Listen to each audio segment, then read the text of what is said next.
En 1990, uno podría poner, si quisiera ser más preciso, 1989, ¿no? Fíjense, es decir, la sociedad moderna, la agricultura moderna, el industrialismo, que uno pensé para siempre, claro, la industria es una maravilla porque da mucho empleo, la industria. Eso se cortó, y se cortó en 1980 o en 1989. ¿Qué pasó en el planeta políticamente en el año 1989? Esa es la palabra que usamos, el paradigma. Eso implica que el país, el planeta, estaba en una situación de guerra fría entre Estados Unidos liderando el mundo capitalista y Rusia con la Unión Soviética liderando el mundo comunista. Termina la Guerra Fría. Y termina con el desmembramiento de la Unión Soviética, un poco con la expansión del comunismo, del capitalismo, prácticamente a todo el mundo. Y por eso decimos, ya el muro de Berlín, que separaba esos dos tipos de modos de vida, no tiene sentido y no se cae, lo voltean, ¿no es cierto? Ahora, ¿por qué al caerse el muro de Berlín, la informática de golpe nos inunda y por qué las comunicaciones satelitales de golpe nos inundan? ¿Es que se inventaron todas justo en el año 1989 o venían de antes? Venían de antes, pero estaban restringidas ¿a qué? A la guerra. Eran secreto industrial y secreto bélico. La comunicación satelital servía para hacer misiles y para hacer radares antimisiles. Por lo tanto, debía estar muy restringida a quienes la creaban y estaba en el ámbito del secreto militar de las dos grandes potencias, las comunicaciones satelitales. Y la informática, por supuesto, que potencia muchísimo el armamento. ¿Qué diablos vamos a hacer un misil teledirigido de gran precisión sin computadora, ¿no es cierto? Cuando termina, o se piensa que termina, la posibilidad de guerras mundiales, tanto la informática, la computación, como las comunicaciones satelitales se liberan al uso público. Y fíjense si influyen en nuestras vidas, ¿no es cierto? Después vamos a ver después en detalle, pero uno piensa que difícilmente nos pondríamos muy impacientes si no tenemos el celular, y vean qué porquería de celular, ¿no? O si no tenemos acá, cuando se corta acá en la facultad, estamos sin internet, dicen todos, salen afuera, se van al bar, estamos sin internet, no podemos trabajar. Y bueno, eso pasará acá, pero hay mucha gente que está jugando con Facebook, por ejemplo, y se corta la comunicación y no es vida esto sin Facebook, ¿no es cierto? Qué macana. Pero eso es la pavada. Eso es la pavada. A nosotros nos interesa este proceso que tiene que ver con lo político y lo tecnológico, como la informática, antes decíamos la computación, porque eran calculadoras, ahora sirven para tantas cosas, que decimos informática, y lo comunicacional, ¿no? Esto es lo más elemental, ¿no es cierto? Pero todas las comunicaciones satelitales se aplican a muchas cuestiones. Fíjense, en la informática, la biotecnología. Se pensaba, bueno, vamos a tardar 20 años en conocer el genoma humano. Cuando se aplicó la computación, en 2 años se conoció el genoma humano. O sea, toda la serie de sucesiones de las moléculas de ADN que determinan los genes que van dando las características. Una vuelta que tenemos esa información, se empieza a jugar con los genes, a sacar de un gen acá y ponerlo allá. Y fíjense si no habrá tenido impacto, la soja transgénica ha cambiado totalmente la agricultura y la ganadería del país y viene del proceso de la biotecnología, que va a ser básicamente el grueso de los componentes con que van a trabajar ustedes como profesionales. Y la otra cuestión, lo vinculado con la comunicación satelital. Yo veo ingenieros agrónomos jóvenes que por suerte tengo como amigos, que están sentados en cualquier lugar con una notebook y todavía más con una tableta y todavía más con uno de esos telefonitos tan chiquitos, ¿cómo se llaman? Blueberry, o Blackberry. Y desde ahí están viendo cómo se está trabajando en uno de los campos que están atendiendo.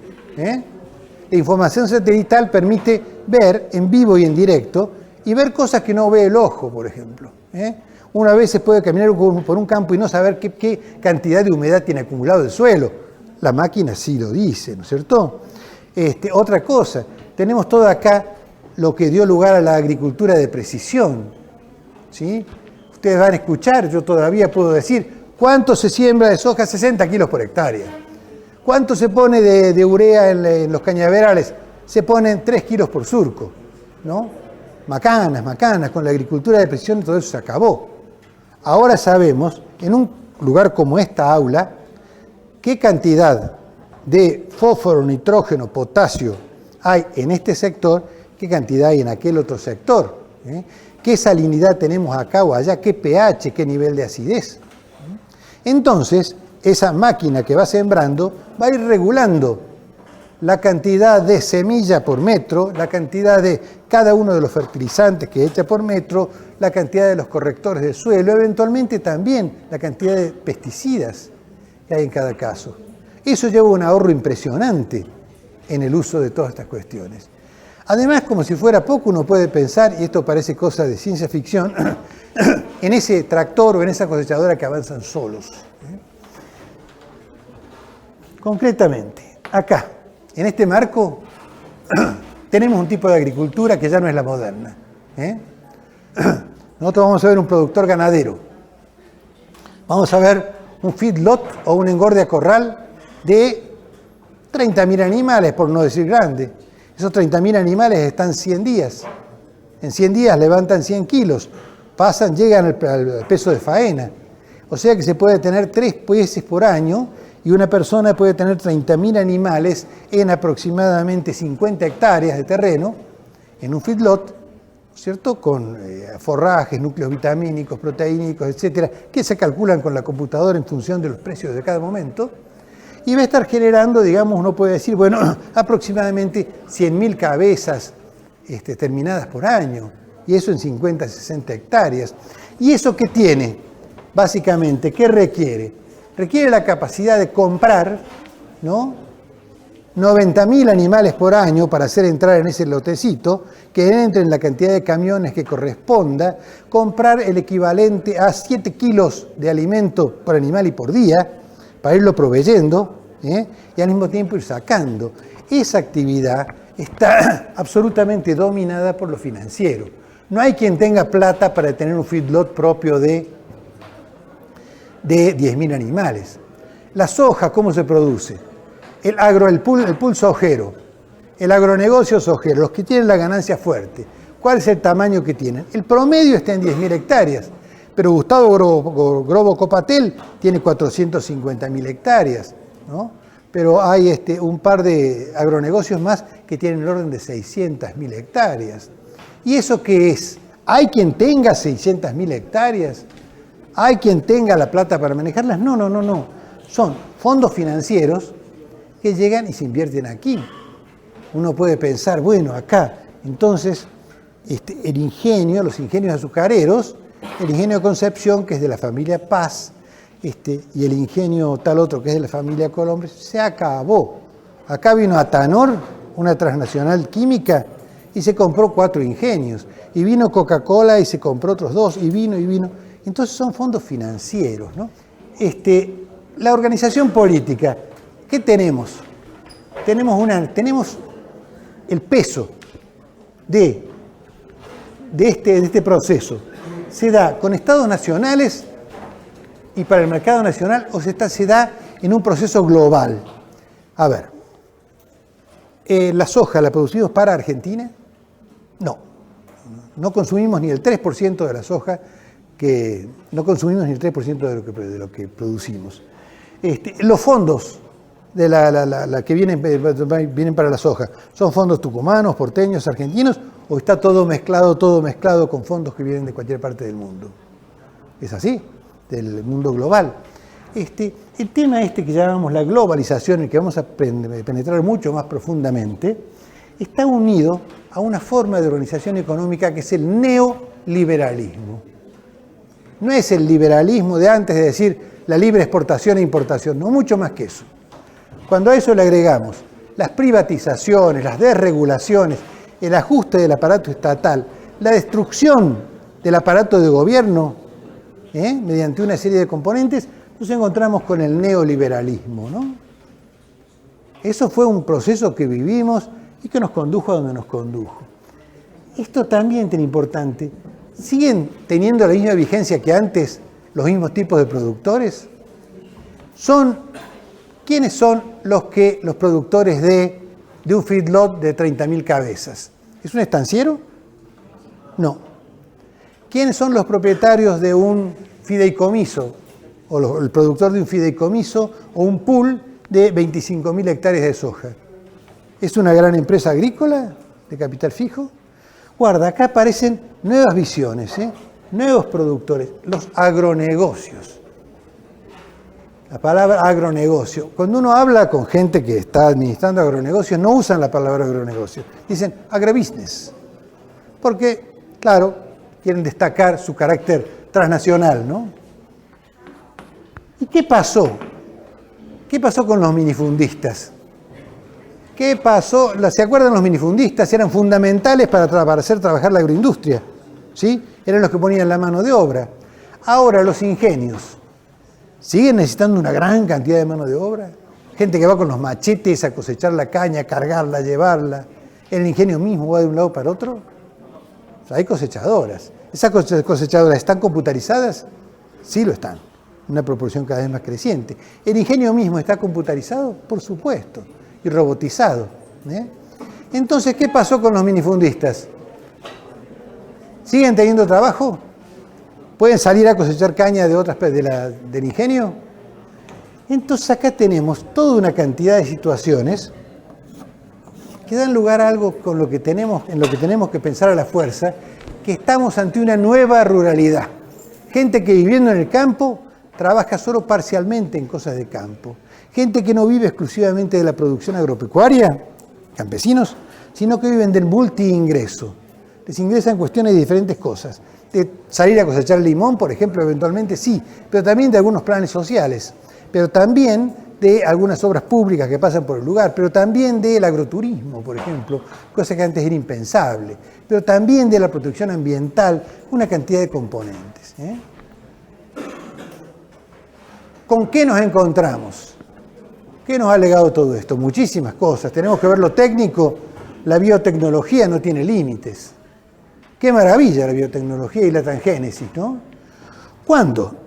En el año 1945, se dijo, ¿podemos manejar la energía atómica? Hubo un optimismo fantástico.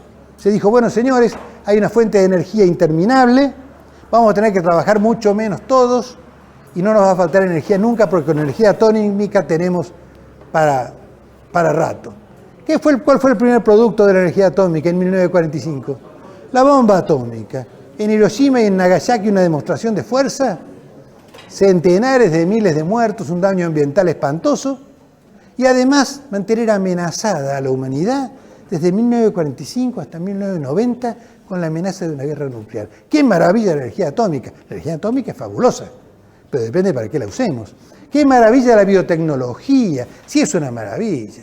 ¿Cuál es el producto de la biotecnología que tenemos? La soja RR, resistente a Roundup. Nos permite utilizar el Roundup que mata absolutamente cualquier componente vegetal que no sea la soja transgénica. ¿Qué efecto tiene eso sobre la biodiversidad? Desastroso, ¿no es cierto? Mata todo lo que no sea soja. Permite a su vez que se expande ilimitadamente un cultivo a costa de todos los demás.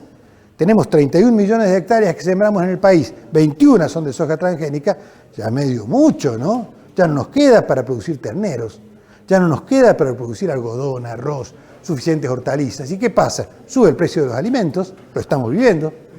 ¿Cuánto valía el kilo de carne el año pasado y cuánto vale ahora?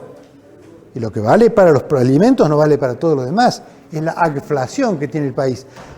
¿Cuál es un carácter, el aporte muy importante de la agricultura financiera hasta el momento? No hay que ser tan pesimista. Una acelerada desestabilización ambiental. Cuando oímos hablar del calentamiento global, tenemos que pensar que hay una cantidad de dióxido de carbono que se escapa hacia la alta atmósfera. Ese dióxido de carbono, ¿de dónde viene? De lo que no agarra el bosque. El bosque, ustedes conocen la fotosíntesis, es captar dióxido de carbono, ¿no es cierto?, transformarlo en azúcares y en oxígeno. Nosotros eliminamos el bosque, por ejemplo, y nos quedamos sin captar dióxido de carbono. Se va para arriba y produce calentamiento global. No, pero hoy me precio, saco el monte pero pongo soja. Claro, ¿la soja cuánto tiempo está? La siembro en diciembre, tengo verde, cubierto de verde en enero, febrero, marzo. A mediados de abril ya la soja amarillea, ¿no es cierto? ¿Sí? Y se caen las hojas. 3 meses de verde tengo, en vez de tener 12. Y no solamente, sino que lo tengo en una sola canopia y no en muchísimas. La cantidad de dióxido de carbono que retiene la soja es mucho menos, que 100 veces menos que lo que retiene un bosque. Y el calentamiento global viene de ahí. Y no solo eso, hay muchos otros componentes. El proceso también de la reaparición de la erosión, la contaminación y demás, esta deterioración ambiental. Y acá ya nos metemos en el futuro, ¿no? Nos metemos en gente que critica esto, gente de mala onda que dice, no, la biotecnología y la comunicación satelital tienen que servir para algo mejor que para simplemente hacer soja transgénica que nos elimina, nos deteriora muchísimo el ecosistema y nos contamina, no por ella, sino por los agroquímicos que conlleva. Tenemos que volver a la agroecología, ir a estudiar este proceso acá, el uso de los ciclos naturales y ver cómo aplicarlos, pero estudiarlos con la posibilidad de utilizar la biotecnología, la comunicación satelital y la informática. Es la construcción de la agroecología. Y acá, nuevamente, la propuesta está por el lado de la territorialidad. Lo que se plantea acá, no sabemos qué tipo de productores van a estar. En esto se está peleando, hay una controversia interna. Pero lo que pretende es justamente la palabrita nueva, la palabrita sostenibilidad, que antes no existía y ahora existe. Porque antes, hace 20 años, no había peligro que las cosas se caigan. Ahora se pueden caer. El calentamiento global, etcétera, etcétera, muchas otras cosas.